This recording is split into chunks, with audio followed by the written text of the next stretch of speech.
The detention bay of the Meridian Hope was never meant to hold something like her.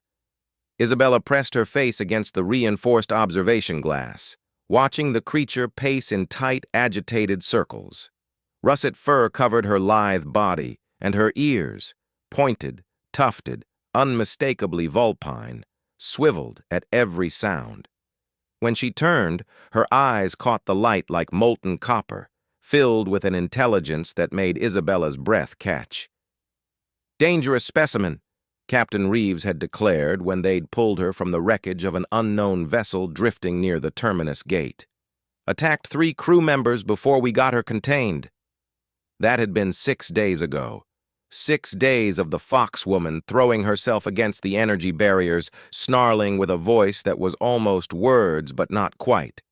Her fangs bared in fury at anyone who approached.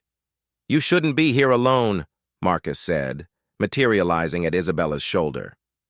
His security uniform was crisp despite the late hour, his dark eyes concerned. "She's unpredictable." "She's scared," Isabella corrected, not looking away from the pacing figure. "There's a difference." Marcus had been her friend since the academy, knew her well enough not to argue when she got that particular tone. Instead, he leaned against the wall and watched with her.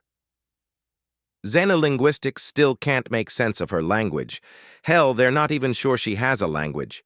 The patterns are all wrong. Isabella had heard the reports.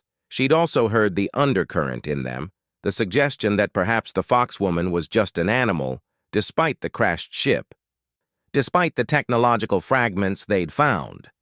It was easier, she supposed, to classify something as a beast than to admit you'd imprisoned a person.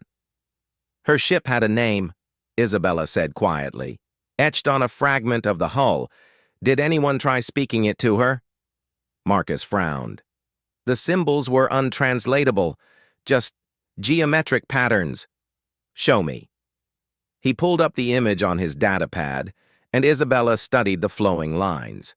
Not letters exactly, but something between writing and art. Her fingers traced the curves in the air and something clicked in her mind, a pattern she'd seen before in ancient Earth manuscripts, where calligraphy was both word and image. "It's not meant to be translated," she breathed. "It's meant to be pronounced. The shape of the word is the meaning." She practiced the sound silently, feeling how her tongue and teeth would need to move.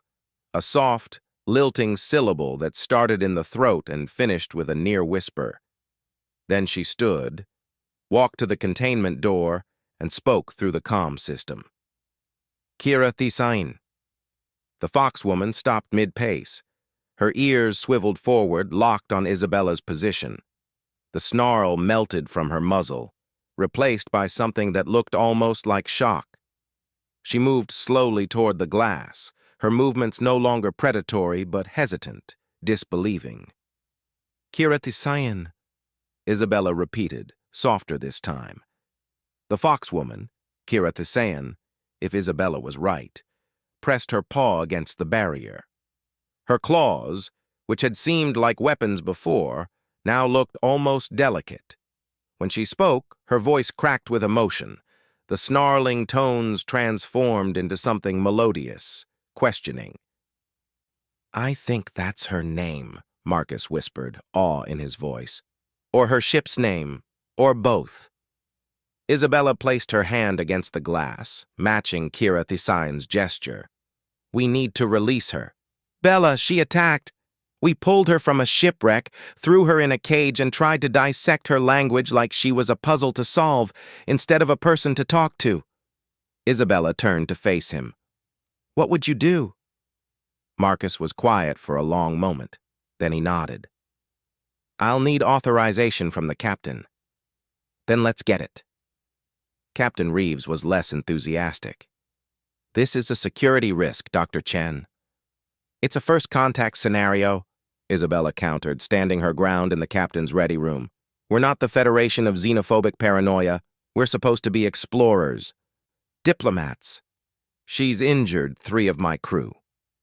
After we imprisoned her without communication, She had no way of knowing we weren't hostile. Isabella pulled up the translated fragments they'd managed. Her ship's logs, what we can read, suggest she was fleeing something. A war, maybe, or persecution. She's not the threat here, Captain. Our fear is. The captain studied Isabella for a long moment, then sighed. You understand that if this goes wrong, it's on you? I understand that if we don't try, we've already failed. The energy barrier deactivated with a soft hum. Kira Thisayan stood perfectly still, her ears forward, watching as Isabella stepped into the detention bay. Marcus remained at the door, hand near his weapon, but not on it. Kira Thisayan, Isabella said again, keeping her voice gentle. She held out her hand, palm up, the universal human gesture of peace. Isabella. The foxwoman tilted her head, considering. Then she touched her chest and spoke her name properly, the full flowing pronunciation that Isabella's human tongue couldn't quite manage. But when she pointed at Isabella and attempted the human name, it came out just as mangled. They both smiled.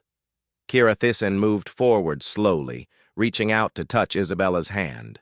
Her fur was soft, her paw pads warm.